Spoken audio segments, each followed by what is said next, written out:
Indonesia. Pada kali ini aku mau nunjukin ke kalian gimana sih cara membuat pivot table, pivot chart, dan makro di Microsoft Excel 2010. Sebelum kita mulai ke prakteknya, aku mau jelasin dulu ya apa sih pengertian dari pivot table itu.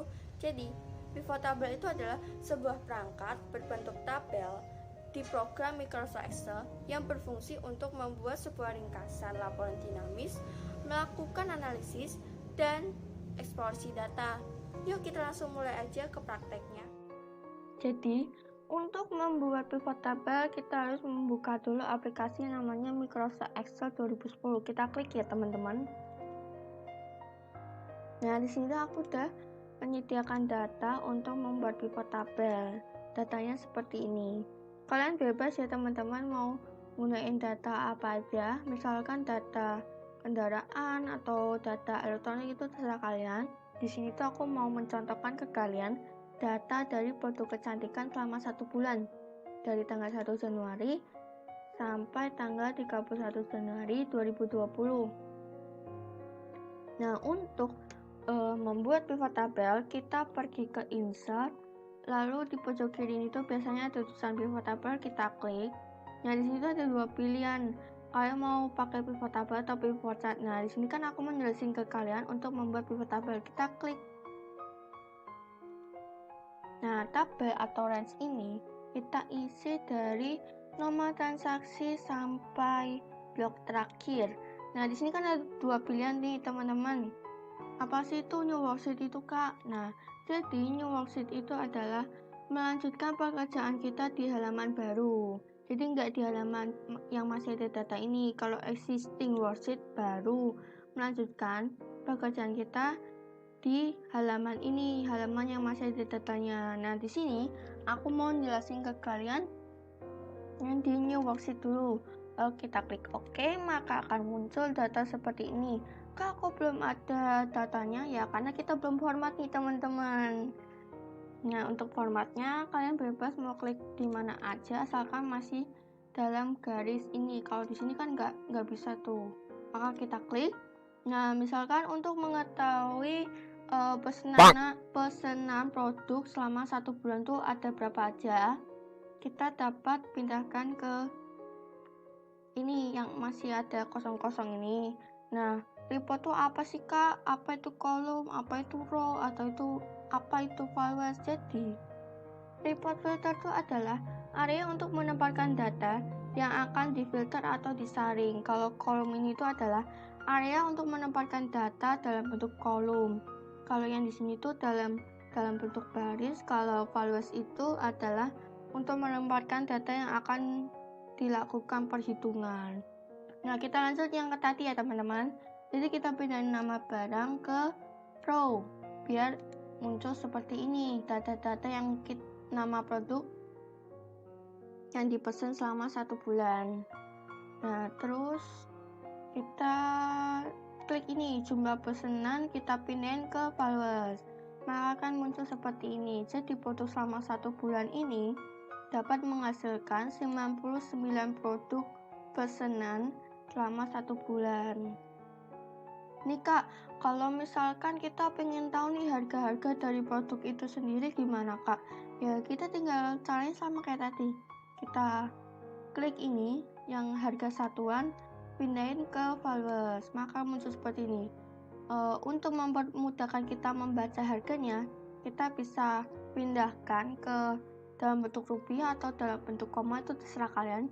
Tinggal kita pergi ke home, lalu kita klik ini yang general number format ini, kita pindahkan ke rupiah, yaitu ke accounting, maka akan muncul seperti ini. Nah, di sini kan lebih mudah nih membacanya, 102.000, 1.350.000 dan lain-lain.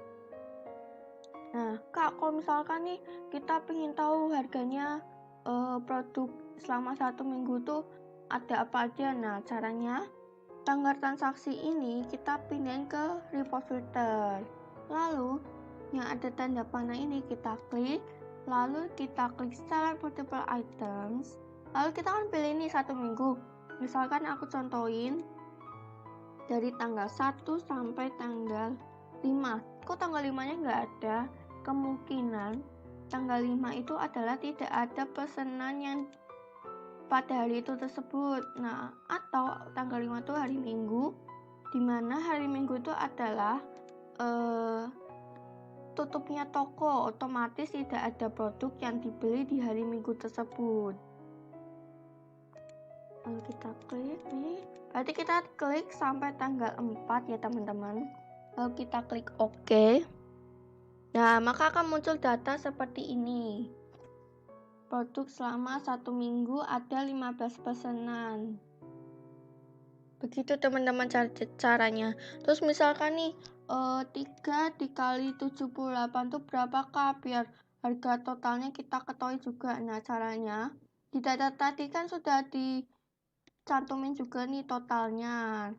Nah, kita pindahin aja total ke followers. Akan muncul seperti ini.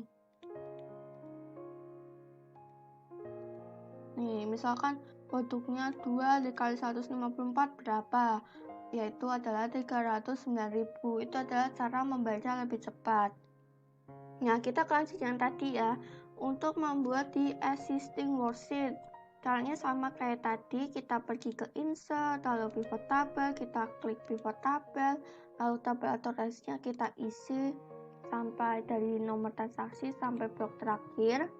Lalu kita pilih the existing worksheet, lalu kita klik OK. Oh ya, untuk lokasinya itu bebas ya, kalian misalkan mau ngerjainnya di sini atau di bawah sini juga bisa, tapi untuk memudahkan membacanya lebih baik di sampingnya. Kita klik OK deh, maka akan muncul data seperti ini. Lalu kita isi seperti tadi, nama barang pindahin ke row, lalu harga satuannya pindahin ke followers. Terus untuk mengetahuinya misalkan jumlahnya kita juga pindahin, jumlah pesanannya, ini harga satuannya, ini jumlah pesanannya ya teman-teman. Terus cara membacanya kayak tadi, kita tinggal pindahin aja ke rupiah. Nih, maka akan data seperti ini. Terus kalau misalkan mau mengetahui selama 2 minggu atau sebulan atau berapa tahun atau 1-2 minggu, itu tinggal pindahin aja tanggal transaksi ke report filter ini. Tinggal kita klik deh, selama 1 minggu ada berapa produk. Oke, ini dia produknya. Ada 15 pesanan produk selama 1 minggu. Kalian sudah mudeng kan gimana cara membuat pivot table di Microsoft Excel 2010. Nah, sekarang aku melakukan yang kedua, yaitu bagaimana cara membuat pivot chart di Excel 2010. Nah, sebelum kita mulai ke prakteknya, seperti biasa, aku mau jelasin dulu pengertian dari chart itu sendiri sama kegunaannya apa. Nah, kegunaannya itu adalah untuk membaca dari data yang kita punya untuk dilakukan analisis selanjutnya. Nah, makanya kita pakai chart biar lebih mudah untuk mengetahui grafik-grafik dari setiap data yang kita punya.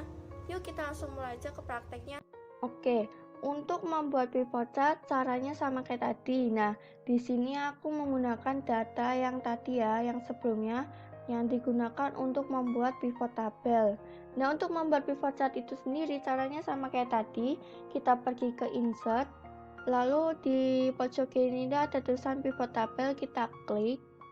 Nah, di sini ada 2 pilihan. Nah, di sini kan kita mau buat yang chart, kita klik yang pivot chart. Nah, tabel atau range ini dapat kita isi dari seperti tadi, yaitu dari tanggal transaksi sampai blok terakhir. Nah, di sini aku mau mencontohkan ke kalian untuk membuat di existing worksheet. Lalu pivot lokasinya aku mau buat di bawah aja biar gampang. Tinggal klik OK deh. Terus caranya sama kayak tadi, kita tinggal masukin aja data-datanya. Misalkan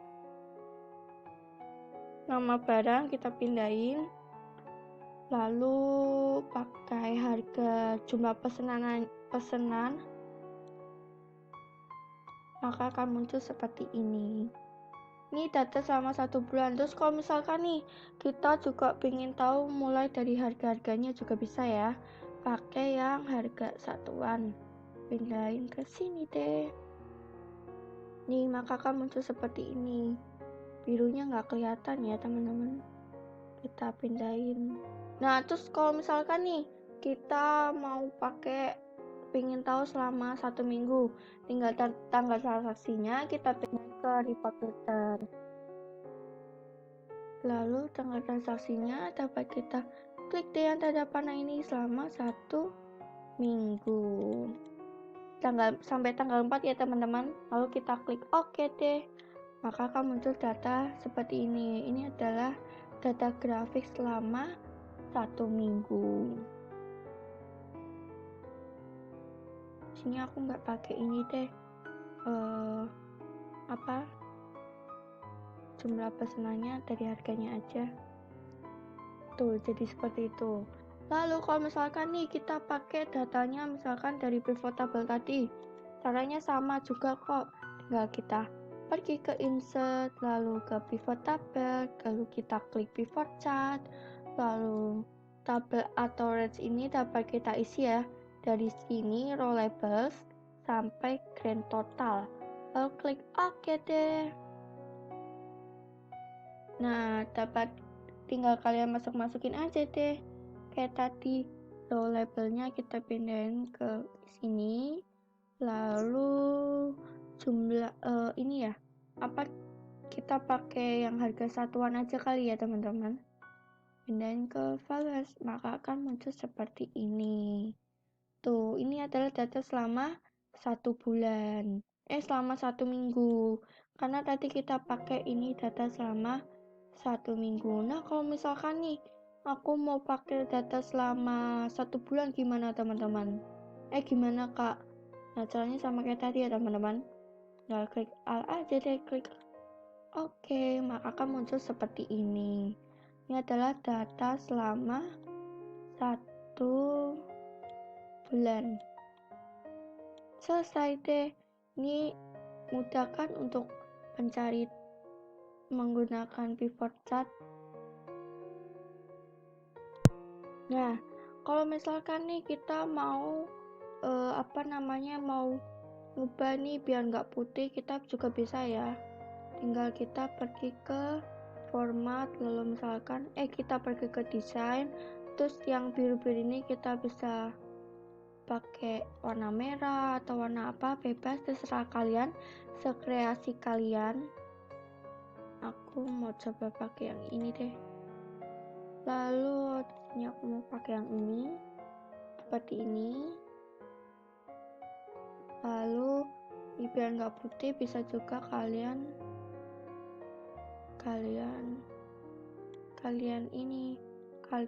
kasih gambar juga bisa. Caranya nih kalian pergi ke format, lalu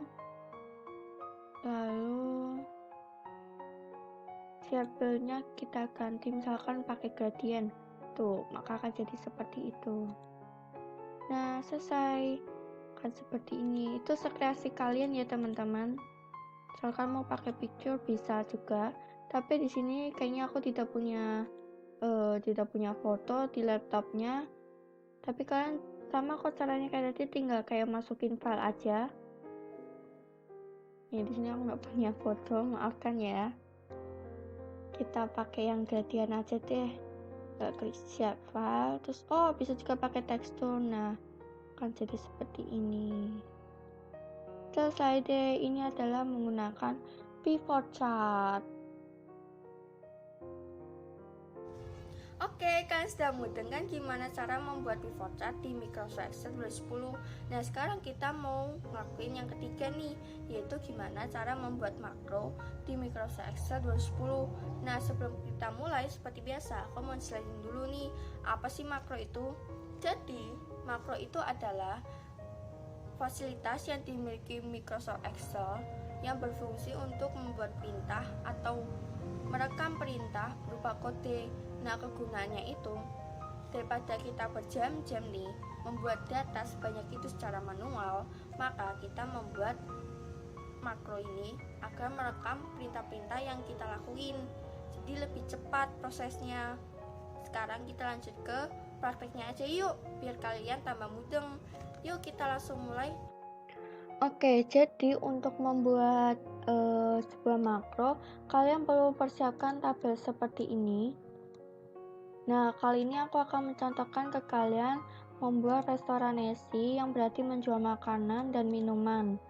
Nah, untuk men-save itu sendiri, data ini, kita tidak perlu men-save di Microsoft Excel. Nah, kita men-save-nya itu yaitu di Excel makro, karena kita mau buat makro. Tinggal kita klik save. Nah, setelah itu, biasanya pada Microsoft tertentu itu tidak ada tulisan developer. Nah, untuk mengaktifkan developer itu sendiri, caranya kita klik kanan, lalu kita ke Customize Quick Access Toolbar, lalu ke Customize Ribbon, lalu kita centang deh yang developer, gitu ya teman-teman. Lalu kita klik OK. Setelah itu, untuk membuat developer itu, kita klik developer untuk membuat makro ya, maksudnya teman-teman buat makro, kita klik ini Visual Basic di pojok kiri, lalu kita pergi ke insert, lalu user form, lalu kita ganti ini menjadi nama Restonesi sesuai dengan judul aku. Captionnya juga kita ganti ya, caption. Oke, ini Restonesi. Oke, seperti ini. Ini aku akan membuat besar dulu.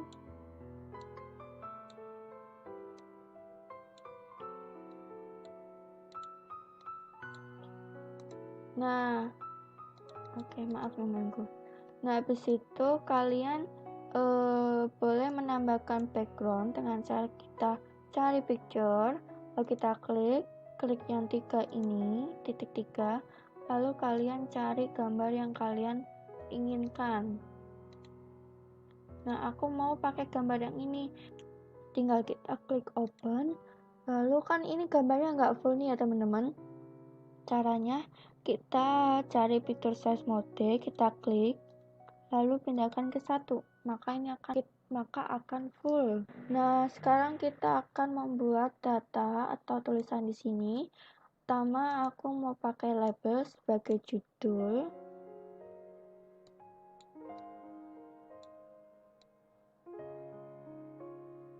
Setelah itu, aku mau copy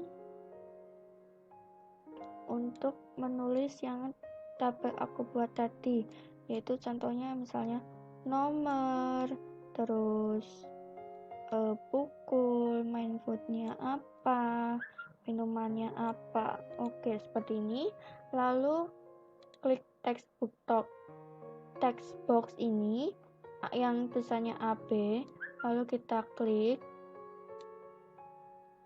sama, kita copy aja biar lebih cepat, copy paste, lalu kita pindahkan ke sini.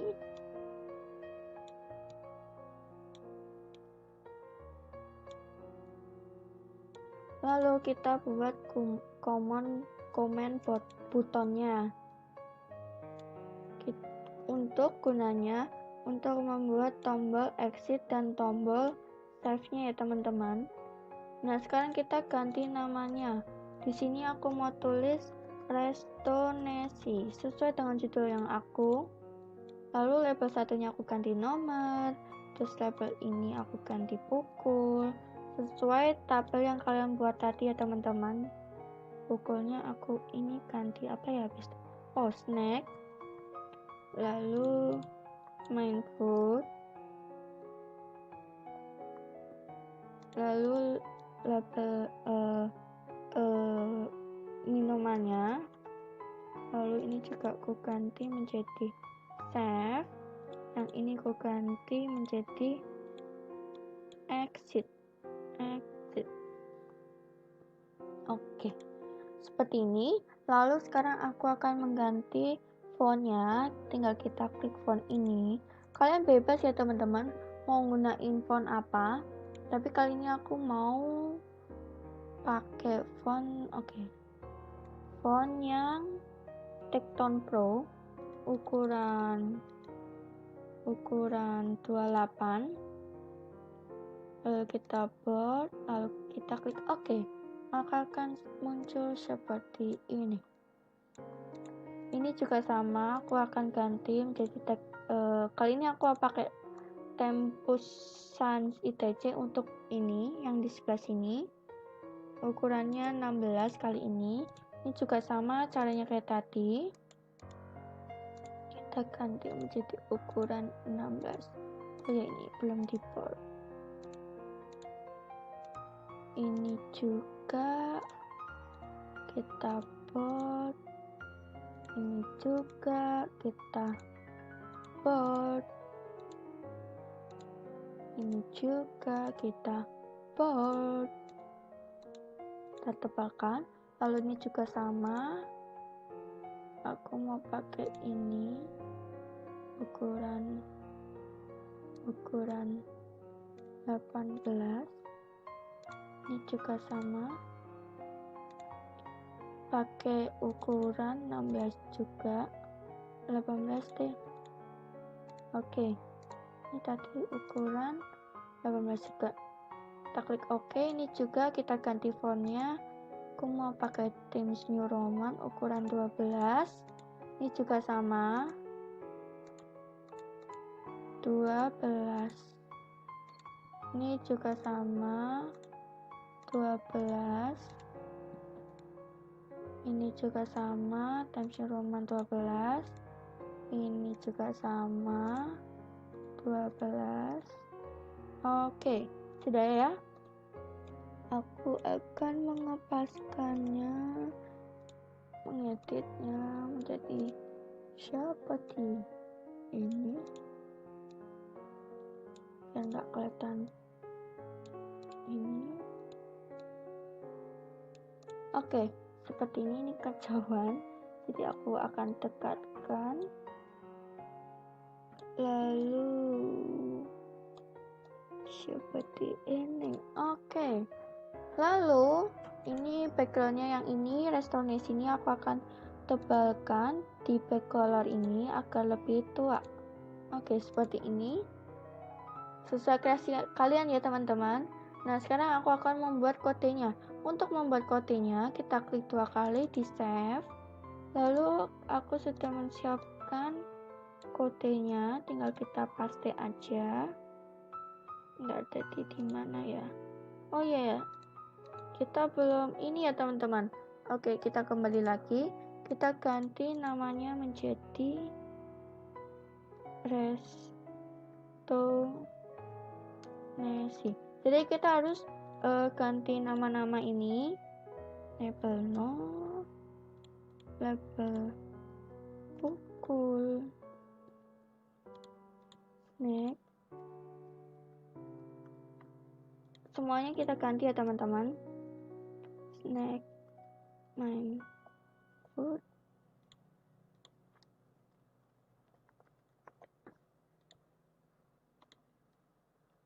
text. No, biasanya berpengaruh tuh yang sebelah sini teman-teman, yang teks ini.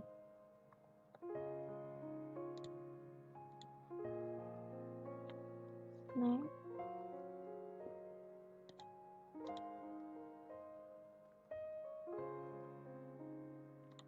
ini juga sama, ini juga sama, kepanjangan aku menjadi CMT.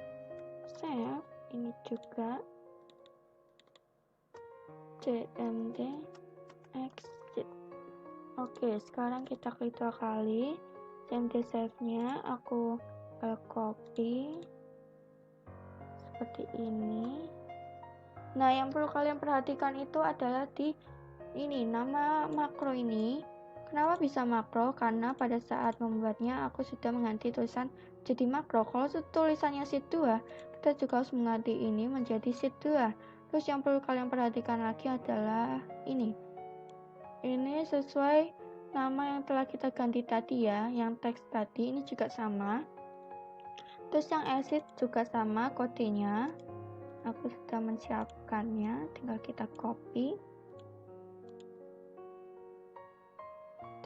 kita exit, lalu kita mau buat tombolnya di sini agar tidak lebih susah. Untuk kita pencet developer, lalu kita klik run lagi. Kita buat dengan cara seperti ini. Aku mau buat segini deh.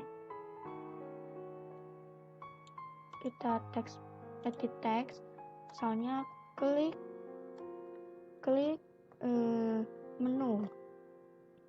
Ini aku ganti menjadi huruf tengah di tengah. Tulisannya aku ketikkan, fontnya aku ganti menjadi ini misalkan. Terus kita klik kanan di sini, lalu kita klik exit makro, namanya kita ganti terserah kalian, misalkan klik menu, aku ganti. Lalu kita klik new. Nah, di sini kita isi sesuai judul tadi, yaitu restonasi. Lalu kita titik, terus kita klik show. Oke, jadi maka kalau kita pencet muncul seperti ini. Nah, contoh ya teman-teman, misalkan kita nomor satu pesanan pada pukul 7 pagi. Snacknya misalkan pisang goreng. Main foodnya misalkan bubur ayam. Biar enak kan makan pagi-pagi, kita makan bubur ayam. Lalu minumannya teh manis anget. Lalu kita klik save, maka akan muncul seperti ini. Kita coba lagi ya. Pukul 12 siang nih misalkan. Lalu makan snacknya rumput laut. Main foodnya adalah nasi goreng.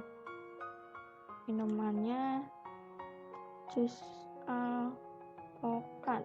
Kita save lagi. Oke, maka akan muncul seperti ini.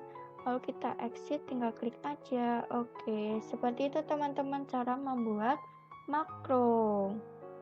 Oke, jadi itu caranya membuat pivot tabel, pivot chart, dan makro di Microsoft Excel 2010.